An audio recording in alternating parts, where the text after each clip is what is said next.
వాగర్థావివ సంపృక్తౌ వాగర్థ ప్రతిపత్తయే జగతః పితరౌ వందే పార్వతీ పరమేశ్వరౌ. భజే శ్రీచక్రమధ్యస్థాం దక్షిణోత్తరయోః సదా శ్యామావార్తాళి సంసేవ్యాం భవానీం లలితాంబికాం. నమో మహద్భ్యో ఋషిభ్యో గురుభ్యో నమః. శ్రీమాత్రే నమః. లలితా సహస్రనామ స్తోత్రం జగత్ప్రసిద్ధి చెందినటువంటిది. సాధారణంగా ఏ దేవత ఉపాసనలోనైనా మంత్రం ఉంటుంది, సహస్రనామ స్తోత్రం ఉంటుంది. ఆ మంత్రాధిదేవత అయిన తల్లిని లేదా దేవతని అర్థం చేసుకోవడానికి పనికొచ్చే విజ్ఞానం సహస్రనామాల్లో పెద్దలు మనకిచ్చారు. సహస్రనామం అనేది ఒక పెద్ద గొప్ప ప్రక్రియ. మనకు బాగా అలవాటైపోయింది కనుక ఆ అద్భుతం సామాన్యంగా అనిపిస్తుంది. కానీ అందులోని విశేషములేమిటి? ఈ సహస్రనామ విద్య అనేది ప్రతి ఉపాసనా సంప్రదాయంలో ఉన్నది. విష్ణువును ఉపాసిస్తే విష్ణు సహస్రం, శివోపాసన చేస్తే శివ సహస్రం. అందులో మళ్ళీ రకరకాల భేదాలు. కృష్ణ సహస్రం ఉన్నది, రామ సహస్రం ఉన్నది, నృసింహ సహస్రం ఉన్నది. అలాగే శివునికి సంబంధించి దక్షిణామూర్తి సహస్రనామ స్తోత్రం. దీనితో పాటు శివ సహస్రనామాలు కూడా శివపురాణంలో ఒకటి, మహాభారతంలో ఒకటి, ఇంకా ఇతర పురాణాల్లో కూడా స్కాందాది పురాణాల్లో లభిస్తున్నాయి. ఒక దేవతకు అనేక సహస్రనామాలు. అలాగే అమ్మవారి సహస్రనామాలకేం కొదవా? లక్ష్మీ సహస్రనామం ఉన్నది, గౌరీ సహస్రనామం ఉన్నది, సరస్వతి సహస్రనామం, దుర్గా సహస్రనామం. ఇలాగా ఒక దేవతంటూ ఉంటే ఆ దేవతకి సంబంధించిన మూలమంత్రం అంటూ ఉంటుంది, దానికి సంబంధించిన సహస్రనామ స్తోత్రం ఉంటుంది. అందుకు ఉపాసనలో సహస్రనామ స్తోత్రం ఒక అంగము, ప్రధానాంగం. అంతేకాదు ముఖ్యంగా పంచాంగములను కొందరు చెప్తూ ఉంటారు ఉపాసనలో. అంటే మంత్రానికి బలం ఇవ్వడానికి పనికొచ్చేవి. ఒకటి సహస్రనామ స్తోత్రం, ఇంకోటి హృదయం, మూడవది కవచం, నాలుగవది కీలకం. ఇవి ప్రధానంగా చెప్తూ ఆ తర్వాత ఇంకా అనేక భాగములు వివరిస్తూ ఉంటారు. అవి బీజము అంటూ ఇత్యాది విశేషములతో మంత్రం బలపడ్డానికి ప్రధానమైన అంగముల్లో సహస్రనామ స్తోత్రం ఒకటి. అలాగే ఏ దేవత ఉపాసన చేసినా ఆ దేవతా సహస్రనామ స్తోత్రం చేయడం వల్ల ఆ మంత్రం పరిపూర్ణతను పొందుతుంది. అందుకు ఇక్కడ అమ్మవారి మంత్రసిద్ధి సంపూర్ణంగా జరగడానికి మనకి ఋషులు అనుగ్రహించినటువంటి గొప్ప మంత్రరాశి ఈ లలితా సహస్రనామ స్తోత్రం. అయితే అన్ని సహస్రనామ స్తోత్రాలు విశిష్టములైనవే, దేనికవి. ఏ సహస్రనామ స్తోత్రం చెప్పినా దీన్ని మించి మరొకటి లేదని ప్రతి చోట చెప్తూ ఉంటారు. అంటే అది ఉపాసించే వారికి దాని యందు పరమబుద్ధి కలగాలి. ఇది సర్వోత్కృష్టమైన భావన కలిగితే కానీ అది సంపూర్ణ సిద్ధి రాదు గనక అక్కడ అలా చెప్తూ ఉంటారు. అయితే అన్ని సహస్రనామ స్తోత్రాలు పరిశీలించి లలితా సహస్రనామ స్తోత్రం చదివితే మాత్రం ఇది ఒక ప్రత్యేకమైనది, విశిష్టమైనది అని అంగీకరించి నమస్కరించవలసిందే. అన్ని ప్రత్యేకతలు దీనిలో ఉన్నాయి. అసలు సహస్రనామం అనే ప్రక్రియ ఎందుకు వచ్చింది అని చెప్పుకుని మనం ఈ గ్రంథంలోకి వెళితే దీనిపై ఒక మంచి అవగాహన కలుగుతుంది. ఇప్పుడు విష్ణు సహస్రం, శివసహస్రం, అలాగే లలితా సహస్రం ఎందుకు సహస్రనామాలు చెప్పారు పెద్దవాళ్ళు, ఇది మనం ముందు బాగా పరిశీలిద్దాం. అయితే ఇక్కడ శాస్త్ర విషయాలు ఎక్కువ వెళతాయి కనుక ఏకాగ్రత ఎక్కువ అవసరం. ముందుగా సహస్రనామ స్తోత్రం అనేది ఒక శాస్త్రం. సహస్రం అని సంఖ్య ఎందుకు పెట్టారు, 1000 ఎందుకు చెప్పాలి అంటే ఆ దేవత గురించి చెప్పాలి అంటే అది అనంతతత్వము. ఎప్పుడైనా భగవత్తత్వం అనంతం. సత్యం జ్ఞానం అనంతం బ్రహ్మ అని వేదమే నమస్కరించింది. అనంతమైంది భగవత్తత్వం. అనంతమైన భగవత్తత్వాన్ని అనంతంగా కీర్తిస్తేనే సరిగ్గా సరిపోతుంది. కానీ అనంతాన్ని అనంతంగా కీర్తించేదానికి కీర్తించేవాడు అనంతుడా? వీడు అనంతుడు కాడు, వీడికి అంతం ఉన్నది. కనుక అనంతమైన తత్వాన్ని అనంతంగా కీర్తించిన ఫలితం కావాలి. కానీ మనం అనంతంగా కీర్తించలేం. కనుకనే ఇక్కడ మనకొచ్చేటప్పటికి పరిమితి అయిపోయింది, దేవత అపరిమితమైపోయింది. ఫలితము మనకి అపరిమితంగానే కావాలి. అప్పుడు ఏం చేయాలంటే పెద్దలు ఆలోచించి అనంతంగా పఠించిన ఫలితం లభించడానికి అనంతవాచికమైన ఒక శబ్దాన్ని తీసుకున్నారు. సహస్రం అనే శబ్దము అనంతవాచి. విశ్వం శతం సహస్రం సర్వమక్షయవాచకమని మహాభారతంలో చెప్తున్న వాక్యం ఇది. విశ్వము, శతము, సహస్రము, అలాగే సర్వము అనే శబ్దం ఒకటి. ఈ 4 కూడా అక్షయత్వాన్ని అనంతత్వాన్ని తెలియజేస్తాయి. అందుకు అనంతమైన భగవత్తత్వాన్ని అనంతంగా కీర్తించడానికి మనకి పెద్దలిచ్చిన అవకాశం సహస్ర సంఖ్య. అందుకే సహస్రనామాలు కీర్తిస్తే అనంత భగవత్తత్వాన్ని మనం అనుసంధానం చేసిన ఫలితం లభిస్తుంది. ఇది ఒక ఉద్దేశం. ఇంకొక ఉద్దేశంలో సహస్రనామాలు కేవలం పేర్లు కాదు, మనం ఏ దేవతను ఉపాసిస్తున్నామో ఆ దేవత గురించి పరిపూర్ణంగా తెలిసి చేస్తేనే దానికి సిద్ధి బాగా ఉంటుంది. అయ్యా తెలియకుండా చేస్తే రాదా అండి అని అడగద్దు, వస్తుంది. తెలియకుండా చేస్తే ఎంత వస్తుందో అంతే వస్తుంది. తెలిసి చేస్తే వచ్చేదే సంపూర్ణ ఫలమని శాస్త్రం చెప్తున్నది మనకి. జ్ఞాత్వా కుర్వీత కర్మాణి అని నిర్దేశించారు. ఏ కర్మ చేస్తున్నామో అది తెలుసుకుని చేయాలి. అలాగే మీరు ఏ దేవతను ఆరాధన చేస్తున్నారో ఆ దేవత గురించి బాగా తెలుసుకోవాలి. అంటే ఆ దేవత ఎవరు, ఆ దేవతకు సంబంధించిన తత్వం ఏమిటి, లీలలేమిటి, గుణములేమిటి, మహిమలేమిటి, ఆ ఉపాసన విషయములేమిటి, ఇవన్నీ తెలుసుకోవాలి. అప్పుడు సంపూర్ణమైన పుష్టి వస్తుంది. అలా చెప్పాలి అంటే ఒక్కొక్క దేవత గురించి అనేక సంపుటాలు రాయించండి.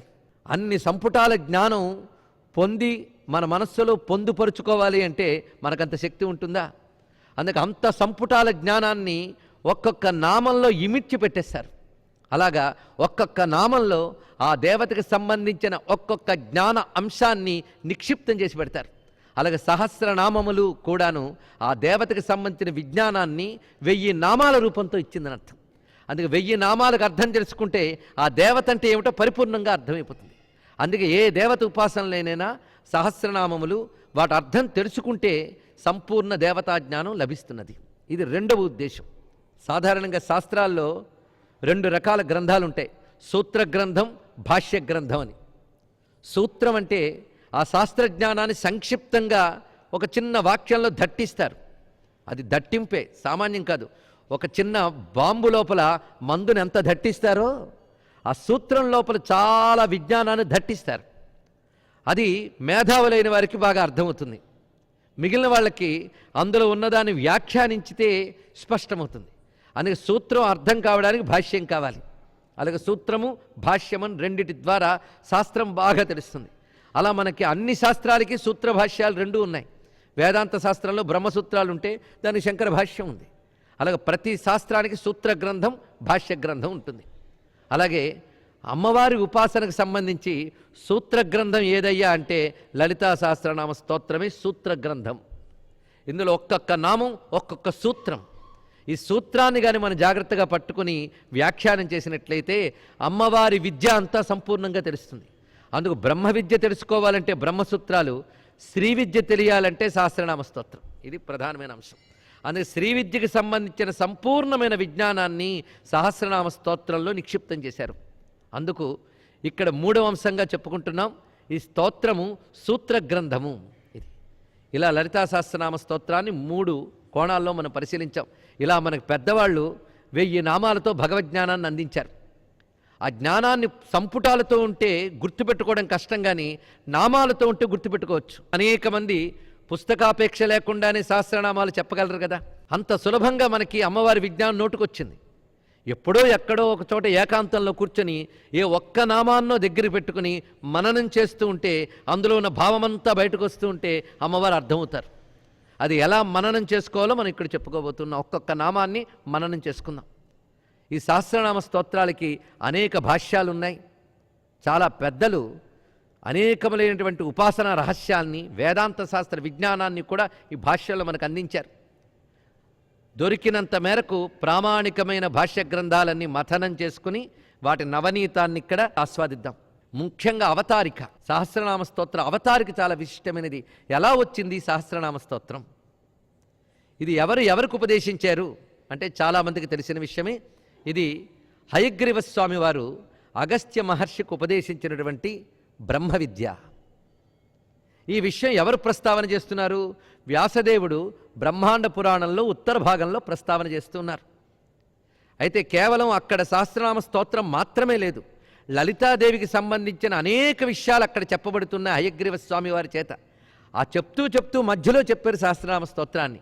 ఎన్ని చెప్పారు దీనికి ముందు దానికి తర్వాత అంటే ఆశ్చర్యకరమైన అంశమే అది. అందుకు సరిగ్గా ఇక్కడ ప్రారంభంలో పూర్వపీఠికలో దీనికి అవతారిక అని చెప్పుకోవచ్చు మనం. ఈ అవతారికలో అనేక అంశాలు మనకు కనబడతాయి.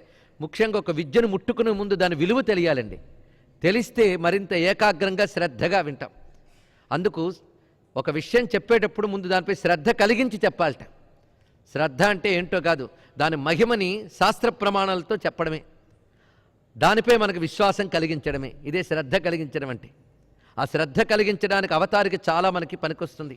ఒక విధంగా చెప్పాలి అంటే ఒక విద్యలో ప్రవేశించే ముందు సంసిద్ధత అనేది అంత తేలిగ్గా రాదండి. ప్రిపరేషన్ అనేది అనేక రకములైన ఆలోచనలు మనకు ముందు ఉంటాయి దానిలో ప్రవేశించడానికి. అందుకు అవతారికి చాలా పనికొస్తుంది మనకి. ఇప్పుడు అగస్త్యుల వారు అమ్మవారి యొక్క చరిత్ర అంతా విని హయగ్రీవ స్వామి వారితో ప్రశ్నిస్తున్నారట. అశ్వానన మహాబుద్ధే సర్వశాస్త్ర విశారద. అశ్వానన, ఓ హయగ్రీవ, గుర్రపు ముఖం కలవాడా, మహాబుద్ధే, ఆయన దగ్గర ముఖం ఉండడమే విశేషమా, గొప్ప జ్ఞానము కలవాడు, సర్వశాస్త్ర విశారదుడు. ఒక గురువుకు ఉండవలసిన లక్షణములు రెండిట్లో చూపిస్తున్నారు. మహాబుద్ధే సర్వశాస్త్ర విశారద. హయగ్రీవుడు చెప్పాడని చెప్పడంలో ఒక ఆంతర్యం ఉందండి. అమ్మవారి విద్య బ్రహ్మ విద్య. బ్రహ్మ విద్య అంటే వేదాంత విద్యే. బ్రహ్మ విద్య గురువులు దక్షిణామూర్తి హయగ్రీవ స్వామి వారు. అందుకే హయగ్రీవుడు చెప్తున్నాడు అనగానే ఇది బ్రహ్మ విద్య అని చెప్పడానికి హయగ్రీవ స్వామిని మనం గురువుగా స్వీకరిస్తున్నాం. జ్ఞానానందమయం దేవం నిర్మల స్ఫటికాకృతిం ఆధారం సర్వ విద్యానాం హయగ్రీవం ఉపాస్మహే. దానికి తోడు శ్రీ విద్య మనకి ఇచ్చిన గురువు ఎవరయ్యా అంటే దక్షిణామూర్తి. ఆ శ్రీ విద్యకి సంబంధించిన మంత్రములన్నీ ఆయన ఇచ్చారు, వివరణంతా హయగ్రీవ స్వామి వారు ఇచ్చారండి. ఆ మూల విద్యనంతటినీ ఇచ్చినవాడు దక్షిణామూర్తి అయితే దాన్ని వ్యాఖ్యానించి అందించినవాడు హయగ్రీవ స్వామి వారు. శివుడు విష్ణువు కలిసి మనకు అమ్మ గురించి చెప్పారన్నమాట. ఇది దీని యొక్క అద్భుతం మరొకటి. అందుకు శివస్వరూపమైన దక్షిణామూర్తి అనుగ్రహించిన శ్రీ విద్యని విష్ణుస్వరూపమైన హయగ్రీవ స్వామి వారు ఇంత అద్భుతంగా అందిస్తున్నారు. అందుకు అగస్త్యుల వారు అప్పటి వరకు లలితమ్మ గురించి అనేక విషయములు హయగ్రీవ స్వామి వారి ద్వారా విని అప్పుడు అడుగుతున్నారట. ఇప్పటి వరకు నువ్వు చాలా చెప్పేవయ్యా, సంతోషం. ఆ చెప్పినవన్నీ తిరిగి చెప్తున్నాడండి. ఒక్కొక్కప్పుడు గురువుగారు చెప్పిన వివి అని శిష్యుడు చెప్తే గురువుగారికి చాలా సంతోషం ఉంటుంది. నిలబెట్టుకుని తిరిగి గురువుగారితో అంటే గురువుగారు ఎంత సంతోషిస్తారు, మరికొన్ని చెప్పాలని ఉత్సాహం కూడా పుడుతుంది. అందుకనేమో ఇలాంటి ఉపోద్ఘాతం ఇచ్చారు. ఇప్పటి వరకు నువ్వు చాలా విషయాలు చెప్పేవయ్యా హయగ్రీవ, అవి ఏమిటో వివరిస్తున్నారు. దీన్ని బట్టి ఇప్పటికి హయగ్రీవుడు ఎన్ని చెప్పాడో మనకి తెలుస్తుంది. లలితా సహస్రనామ స్తోత్రం చెప్పక మునుపు ఎన్ని చెప్పాడో చూడండి. ఇక్కడ పూర్వం ప్రాదుర్భవో మాతు తత పట్టాభిషేచనం భండాసుర వధశ్చైవ విస్తరేణ త్వయోదిత. ఇప్పటి వరకు నువ్వు కథితం లలితాదేవ్యాశ్చరితం పరమాద్భుతం, అమ్మవారి యొక్క అద్భుత చరిత్రని చెప్పావు. ఆ చరిత్రలో అమ్మవారు ఎలా ప్రాదుర్భవించారు, ఆ తల్లికి ఎలాగ పట్టాభిషేకం జరిగింది, ఆ జగదంబ ఎలా భండాసుర వధ చేసింది, అవన్నీ వివరించావు. వర్ణితం శ్రీపురమపి మహావిభవ విస్తరం, అమ్మవారి యొక్క శ్రీమన్నగరం వైభవం కూడా చెప్పేవారు. హయగ్రీవ స్వామి వారు లలితా సహస్రనామం చెప్పడానికి ముందు ఇవన్నీ చెప్పారట. ఇవన్నీ గ్రహించి తర్వాత కానీ సహస్రనామంలోకి వెళితే ఇంకా అద్భుతంగా ఉంటుంది అని హయగ్రీవుల వారి హృదయమే. అందుకు నువ్వు ఇప్పటి వరకు ఇవన్నీ చెప్పేవయ్యా అంటూ ఇంకా ఎన్ని చెప్పాడు. షోఢాన్యాసాదయో న్యాసఖండే సమీరితా అంతర్యాగ క్రమశ్చైవ బహిర్యాగ క్రమస్తదా శ్రీమత్ పంచదశాక్షర్యా మహిమా వర్ణితస్తదా మహాయాగ క్రమశ్చాపి పూజాఖండే సమీరిత. ఇక్కడి వరకు అమ్మవారి చరిత్ర ఒకటి, రెండు ఉపాసనా సంబంధమైన విషయాలు. ఇవి నిజానికి ఉపన్యాసాలుగా చెప్పుకోవడానికి లేదు, గురు శిష్యుల మధ్య మాత్రమే చెప్పే అంశములు హయగ్రీవ స్వామి వారు చెప్పారట అగస్త్యుల వారికి. అవి ఏమిటంటే న్యాసఖండము, పురశ్చరణ ఖండము, పూజాఖండము, హోమఖండము, రహస్యఖండము, స్తోత్రఖండము అని ఇన్ని భాగాలు ఉన్నాయండి. ఖండం అంటే భాగం, ఒక్కొక్క భాగాల్లో ఎన్ని చెప్పాడు. ఇంతవరకు చరిత్ర లలితోపాఖ్యానం. తర్వాత ఏమిటి న్యాసఖండం. న్యాసంలో అమ్మవారి ఆరాధన చేసేవారు ఏ ఏ మంత్రములు ఎలా ఎలా న్యాసం చేసుకోవాలో కూడా చెప్పేట హయగ్రీవ స్వామి వారు. అది షోఢాన్యాసము మొదలైనటువంటివి, అంటే 6 విధాల న్యాసముల్ని బోధించి చెప్పాడు. అదేవిధంగా ఉపాసనకు సంబంధించిన అంతర్యాగము, బహిర్యాగము, మహాయాగము ఇవన్నీ పూజాఖండంలో చెప్పారు. ఇక పురశ్చరణ ఖండంలో జపములంటే ఏమిటి, వాటి లక్షణములు ఏమిటో బోధించేట.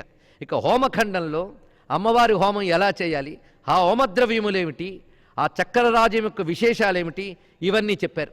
అందుకే హోమఖండే త్వయా ప్రోక్తో హోమద్రవ్య విధిక్రమ చక్రరాజస్య విద్యాయా శ్రీ విద్యా దేశికాత్మనో రహస్యఖండే తాదాత్మ్యం పరస్పరముదీరితం స్తోత్రఖండే బహువిధా స్తుతయ ప్రకీర్తితా. స్తోత్రఖండంలో అమ్మవారి యొక్క రకరకాల స్తోత్రాలు చెప్పేట. అంటే లలితా విద్య ఎంత ఉందో ఇక్కడ పరిశీలిద్దాం. లలితోపాఖ్యానమే కాక ఇన్ని ఖండములతో అమ్మవారి యొక్క విద్య అంతా మనకు లభిస్తున్నది. ఈ స్తోత్రఖండము తర్వాత నువ్వు సహస్రనామాలు చాలా చెప్పు. అందులో మంత్రిణీ దండినీ దేవ్యో ప్రోక్తే నామసహస్రకే. మంత్రిణీదేవి, దండినీదేవి వీరిద్దరి యొక్క సహస్రనామాలు చెప్పు అంటే శ్యామలా సహస్రము, వారాహి సహస్రము, ఇద్దరి సహస్రనామాలు చెప్పు. ఇంతవరకు అన్నీ బాగున్నాయి, అన్నీ చెప్పినట్టే అనిపించింది, కానీ ఒక్కడు చెప్పలేదయ్యా. అది నతుశ్రీ లలితాదేవ్యా ప్రోక్తం నామ సహస్రకం. లలితాదేవి యొక్క సహస్రనామములు చెప్పలేదు. ఎందువల్ల చెప్పలేదు ఇది అడుగుతున్నారు. గురువుగారు ఎందుకు చెప్పరు? మనం ఒకటి ఆలోచించాలి. ఒకటి, శ్రద్ధ లేకపోతే చెప్పరు. అగస్త్యుల వారికి శ్రద్ధ లేదంటే మనకు పాపం వస్తుంది. అదేవిధంగా ఒకానొక అర్హత చూడాలి ఏది చెప్పేటప్పుడు కూడా. ఆ అర్హత వచ్చిందో లేదో అనేది గురువు గ్రహించి చెప్తాడు. అయితే ఆయన ఇష్టం వచ్చినప్పుడు ఆయనే చెప్తాడు, నువ్వు ఊరుకోకూడదు. వీళ్ళు అడుగుతూ ఉండాలి. అడుగుతున్నారు కదా అని ఆయన చెప్పడు. వీళ్ళు అడగడం వీళ్ళకి శ్రద్ధకి సంకేతం. ఆయన పరిశీలన ఆయనకు ఉంటుంది. ఎప్పుడు అర్హత వస్తే అప్పుడు చెప్తారు. అలా ఆయన గమనించుకుంటూ ఉంటాడు. అందుకు నతుశ్రీ లలితాదేవ్యా ప్రోక్తం నామసహస్రకం తత్రమే సంశయోజాతో హయగ్రీవా దయానిధే. ఓ హయగ్రీవా దయానిధి. చూసారా సంబోధనలు ఎంత గొప్పగా ఉన్నాయో. ముందేమన్నారు సర్వశాస్త్ర విశారద అని, ఇప్పుడేమిటి దయానిధేట. గురువుగారికి జ్ఞానం ఎంత ఉంటుందో దయ అంత ఉంటుందండి. కేవలం జ్ఞానం ఉన్నంత మాత్రం లాభమే ఉన్నది. దయ అంటూ ఉంటే కదా ఆ జ్ఞానం మనకు లభిస్తున్నది. అందుకు గురువుకు ఉండవలసిన గొప్ప లక్షణం ఏంటంటే జ్ఞానంతో పాటు దయ ఉండాలి. ఆచార్యుడికి కారుణ్యం చాలా ప్రధానం. అందుకే దయానిధే. ఎందుకయ్యా నాకు చెప్పలేదు నువ్వు? కిం వా త్వయా విస్మృతం తజ్ఞాత్వా వా సముపేక్షితం. నువ్వు మరిచిపోయావా చెప్పడం? ఎందుకంటే అనేక విషయాలు చెప్తూ ఉన్నప్పుడు మర్చిపోవచ్చు, గుర్తు చేస్తే తప్పేం లేదు. లేక మమవా యోగ్యత నాస్తి శ్రోతుం నామసహస్రకం. ఇలా అడిగాడంటే అగస్త్యులు వారే అడిగారంటే ఇంకే ఎంత ఉండాలో చూడండి. శిష్యుడికి వినయం ఎంత అవసరమో. మమవా యోగ్యత నాస్తి శ్రోతుం, సహస్రనామాలు వినడానికి నాకు యోగ్యత లేదా అని అడిగట. ఇప్పుడంటే మనకు చాలా సులభంగా పుస్తకం దొరికిపోతుంది కనుక విలువలు ఎలాగో తెలియట్లేదు విద్య గురించి. కానీ పెద్దలు ఎంత శ్రమించి, ఎంత తప్పించి, ఎంత మథనం చేసి వాళ్ళు తీసుకొస్తే మనం సులభంగా పొందేస్తున్నాం. కొంతైనా కష్టపడాలండి, లేకపోతే విలువ తెలియదు. అది కూడా వచ్చింది. అందుకు అడుగుతున్నాడు, కిమర్థం భవతానొక్తం తత్రమే కారణం వద. అంత వినయంగా అడుగుతూ ఎందువల్ల చెప్పలేదో కారణం చెప్పవయ్యా అంటే ఒక్కసారి ఆలోచన చేసి ఆనందంతో అడుగుతున్నట్ట. ఇప్పుడెప్పుడైనా గురువులు కూడా ప్రశ్న విని సంతోషిస్తారండి. శిష్యులకి ఇంత శ్రద్ధ కలిగిందనమాట. అందుకు ప్రహృష్టో వచనం ప్రాహ తాపసం కుంభసంభవం.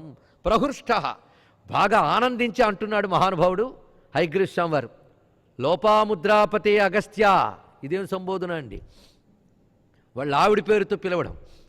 ఫలానా వారి భర్త గారు అంటేనే అగస్త్యుల వారు గుర్తింపా ఏమిటో. మరి ఆవిడ గొప్పతనం అంటాడుదండి. కొంతమందికి సాధారణంగా ఆవిళ్ల వల్లే ఆయనకి గౌరవాలు వస్తూ ఉంటాయి. అలా అగస్త్యుల వారి విశేషంలో ఇక్కడ లోపాముద్రాపతే అగస్త్య అని సంబోధించడంలో ఎంత అద్భుతమున్నదో. ఎందుకంటే ఈ లోపాముద్ర సామాన్యురాలు కాదు. ఈవిడ అమ్మవారి మహాభక్తురాలు. లేకపోతే సహస్రనామాల్లో చోటు సంపాదించుకుందంటే ఈ తల్లి ఎంత గొప్ప తల్లి అండి. అమ్మవారి విద్యకు సంబంధించిన గురువుల్లో ఈ తల్లి కూడా ఒకరు, గురు పరంపరలో ఒకరు. అందుకు మన లోపాముద్రాదేవిని అగస్త్యుణ్ణి కూడా గురు పరంపరలో చెప్పుకుంటాం. ఖడ్గమాలు చదివే అలవాటు ఉంటే లోపాముద్రామయ్యే నమః అగస్త్యమయ్యే నమః అంటున్నామా లేదా? అంటే వాళ్ళిద్దరూ ఎవరు మనకి గురువులు. అందులో ఒక గురువు ఇప్పుడు అడుగుతున్నవాడు, ఒక గురువు లోపాముద్ర. ఆవిడ పేరుతో సంబోధిస్తున్నాడు ఇక్కడ. లోపాముద్రాపతే అగస్త్య. లోపాముద్రకు పతి అయిన అగస్త్యుడా అంటే నువ్వు సహస్రనామాలు వినడానికి అర్హత ఏమిటంటే ఆవిడకి భర్త కావడమే. ఇది ఒక విశిష్టమైన అంశం అండి. లోపాముద్ర సామాన్యురాలు కాదు. ఆ తల్లి మొట్టమొదటి అగస్త్యుల వారిని వాళ్ళ నాన్నగారు చెప్పగా చూసినదిట. వాళ్ళ నాన్నగారు నిర్ణయించారు, అగస్త్యునికి ఇచ్చి నీకు వివాహం చేయాలనుకుంటున్నాను అంటే అగస్త్యున్నే పతిగా భావించింది ఆ తల్లి. కానీ అగస్త్యుల వారితో చెప్తే ఆయనకి ఇంకా సంసార జీవితంపై ఆసక్తి లేక విరక్తుడై అంగీకరించలేదు. కానీ ఆ తల్లి అగస్త్యుడే తన భర్త నిర్ణయించుకున్నది. ఎలాగైనా అగస్త్యుడు తనను చేపట్టేలా చేసుకోవాలని నిర్ణయించుకుందిట. దానికి ఆవిడ ఎంచుకున్న మార్గం ఏంటంటే తాను ఎవడు భర్త కావాలనుకున్నాడో వాడు విరాగి అయినా సరే వాడిని సరాగిని చేసి సంపాదించుకోవచ్చు అనే తెలివితేటలు ఇప్పటి వరకు చూపించున్నారు అమ్మవారు. ఆవిడ పనిచేసింది. విరాగి అయిన పరమేశ్వరుని తపస్సుతో మెప్పించి సరాగిని చేసి ఆయన్ని తనకు పతి చేసుకుంది. ఆ అమ్మవారే తన గురువు అని నిర్ణయించుకుని ఆ అమ్మని ఉపాసన చేయాలనుకుందండి. అనుకుని అనేక మంది గురువుల వద్దకు వెళ్ళింది, నాకు అమ్మవారి ఉపాసన చేయడానికి కావలసిన ఉపాసనా మార్గం చెప్పండి అని. కానీ నిజానికి ఏమిటో కానీ ఏ గురువు ఆమెకు ఉపాసనా మార్గం చెప్పలేదు. అప్పుడు ఆ తల్లి స్వయంగా అమ్మవారినే ధ్యానం చేస్తూ ఉందిట. అప్పుడు జగదంబ సాక్షాత్కరించి నేనే నీకు మంత్రం ఇస్తానన్నదండి. సాక్షాత్తు జగదంబయే లోపాముద్రమ్మకు మంత్రం ఇచ్చినది. అది లోపాముద్రమ్మ యొక్క గొప్పతనం. ఎవరో గురువుల ద్వారా మంత్రం పొంది తర్వాత అమ్మవారిని మెప్పించడం కాదు, అమ్మవారే గురువై మంత్రం ఇచ్చారు. ఆ మంత్రంతో అమ్మవారిని ఉపాసన చేసింది. ఆ ఇచ్చిన మంత్రం ఏంటి లోపాముద్ర కంటే మనకు ఎలా తెలుస్తుంది? ఎందుకంటే శ్రీ విద్యలో ఇదే మంత్రం అని నిర్దేశించడానికి లేదండి. చూడ్డానికి 15 అక్షరాలు కనిపిస్తూ ఉన్నప్పటికీ దీనికి అనేక భేదాలు ఉన్నాయి. 12 రకాల భేదాలతో శ్రీ విద్యను ఉపాసించిన వాళ్ళు ఉన్నారు. ఇప్పుడు ప్రసిద్ధిగా దొరుకుతున్నది కాది విద్య. కకారంతో మొదలయ్యే 15 అక్షరాలు. ఇది కాక హాది విద్య అని మరొకటి ఉన్నది, లోపాముద్రా విద్య అని మరొకటి ఉన్నది. ఇలా అనేక రకాలు. ఈ హాది విద్యనే లోపాముద్రా విద్య అంటారు కొంతమంది. వేటి పరంపర వాటుకున్నది. ఇలా 12 పరంపరలు ఉన్నాయి శ్రీ విద్యలో. కాది విద్య అనేది మన్మథుడు ఉపాసించిన విద్య. ఇక విష్ణువు ఉపాసించింది, కుబేరుడు ఉపాసించినది, మనువు ఉపాసించింది, ఇంద్రుడు ఉపాసించినది, సుబ్రహ్మణ్య స్వామి ఉపాసించినది, శివుడు ఉపాసించినది, ఇంద్రుడు ఉపాసించినది. ఇలా అనేక రకములైన శ్రీ విద్యా సంప్రదాయాలు ఉన్నాయి. వాటన్నిటికీ నమస్కారం. సంప్రదాయాలు ఎన్నైనా అమ్మ మాత్రం ఒక్కరే. వారి వారి యోగ్యతలను అనుసరించి సంప్రదాయ పరంపరల్లో సాధన చేసుకోవాల్సిందే. అయితే ఇందులో ఏ సంప్రదాయం గొప్పది ఆ ప్రశ్న మాత్రం అనకూడదు. సంప్రదాయములన్నీ గొప్పవే. ఎవరు ఏ సంప్రదాయంలో ఉన్నారో ఆ సంప్రదాయాన్ని పాటించడమే ఉత్తమం. మిగిలిన సంప్రదాయాలను గౌరవించడం మరీ ఉత్తమం. ఇక్కడ లోపాముద్రాదేవి పేరు ఒక సంప్రదాయం ఉన్నది. ఆవిడ సంప్రదాయంలో అసలు ముద్రాదుల అవసరం లేని విద్య అని కొంతమంది వ్యాఖ్యానిస్తారు. అందుకే లోపాముద్ర అనే మాటకు కూడా ఈ విశేషం ఉన్నది. మొత్తానికి ఆ తల్లి సాక్షాత్ అమ్మవారి చేత మంత్రం పొందింది కనుకనే ఆవిడకి అంత స్థానం ఉన్నది. ఆ మంత్రసిద్ధి పొందింది అగస్త్యుని పతిగా పొందింది. ఇప్పుడు అగస్త్యుల వారు శ్రీ విద్యను పొందుతూ ఉన్నారు. ఇదంతా చాలా విశిష్టమైన కూర్పు. అందుకే లోపాముద్రాపతే అగస్త్య సావధానమనాశృణు. ఈ మాట చూడండి ఎంత విశేషంగా ప్రయోగించారు. గురువులు మధ్య మధ్యలో మీరు పురాణాలు చదవండి, ఏ శాస్త్రం చదవండి, శిష్యుడు గురువు మారరు, మొదటి చివరి వరకు వారే. కానీ మధ్య మధ్యలో గురువుగారు సావధానంగా విను సావధానంగా విను అంటూ ఉంటారు. ఎందుకు అలా అంటారు అంటే మనలాగే వాళ్ళు కూడా కునుకుతూ ఉంటారా, లేపుతూ చెప్తూ ఉంటారా? ఇదా అక్కడున్న అర్థం కాదు. ఒక గొప్ప మలుపు వచ్చినప్పుడు ఆ విషయంలో గొప్పతనం మరింత గొప్పగా వస్తూ ఉన్నప్పుడు గురువులు నొక్కి చెప్తూ ఉంటారు. అలాగే అగస్త్యుల వారితో కూడా సావధానమనాశృణు, ఏకాగ్రచిత్తంతో వినవయ్యా అన్నారు. ఎప్పుడైనా ఒక విషయం వినడానికి అర్హత ఏకాగ్రత అండి, మరేమీ లేదు. పాండిత్యాలు అక్కర్లేదు, ఏమీ అక్కర్లేదు, ఏకాగ్రత ఉండాలి. పాండిత్యాలుండి కూడా ఏకాగ్రత లేకపోతే అది మరీ ప్రమాదం. అందుకే ఏకాగ్ర బుద్ధితోనే విద్య వినాలి గనక లలితా సహస్రనామాలు వినడానికి ప్రధానమైన అర్హత ఏమిటి? ఏకాగ్రత. అందుకే సావధానమనాశృణు నామ్నాం సహస్రం ఎన్నోక్తం కారణం తద్వదామితే. నేను ఎందుకు చెప్పలేదో వివరిస్తున్నాను చూడు. ఒకటి, రహస్యమితి మత్వాహం నోక్తవాంస్తేన చాన్యధా. ఇవి రహస్యనామములు, అందుకే చెప్పలేదు అన్నాడు. రహస్యనామములు